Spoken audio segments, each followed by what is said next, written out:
ito po yung engine valve number 1 misfire. Ito po yung binasa dito sa Mirage. Ayan, di ba? Kitang-kita naman natin na talagang butas na butas. On.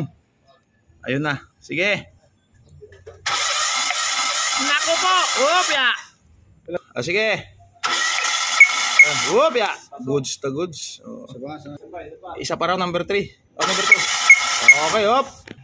Ayan, number 3 tayo. Sige. Mas malala pa nga eh. Isa pa. Opya. Buti pa nga ito, nagsi-75. Tayo ngayon, ang problema ng sasakyan nito is misfire po yung number 1 tsaka number 3. Ang dami na po nilang pinalitan dito. Ang una-una nilang pinalitan, spark plug tsaka coil. Ngayon, ang nangyari dyan, ganun pa rin. Sa dami ng pinuntahan, ang una-unang sinasabi is kailangan daw talaga palitan ng mga sensor. Ayan. Ngayon, nangyari sa kanya, nung binuksan namin, ayan. Kung makikita nyo ho, napakatindi na po. Ayan. Ayan. Ayan.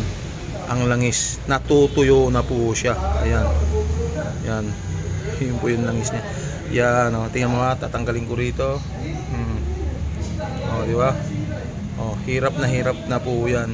Sa mga magtatanong po, ano po ang dahilan? Bakit po naging ganyan? Ayan. Ito po ay napabayaan. Sa oras na i-change oil siya, tumatakbo pa rin kayo. Ayan. Sa oras na kailangan mo siyang i-change oil, hindi muna dahil nga may gagastusan. Ayan, napunta sa ganito. Gawa nga ng ang langis natin is good for 5,000 km lang, tumakbo ng 10,000 km. Ayan. Nauwi sa ganyan. Ayan, kung mapapansin nyo, ayan. Yan po yung langis niya. Okay. Ayan, ang dahilan dito, misfire number 1, misfire number 3. Okay. Palyado po yung makina. Ang dahilan po dito ng pagpunta dito sa shop ng Automatic Works is talagang napaka-palyado na at marami na silang pinuntahan. Kaya ang dami nagrekomenda. Ayan. Alright mga sir.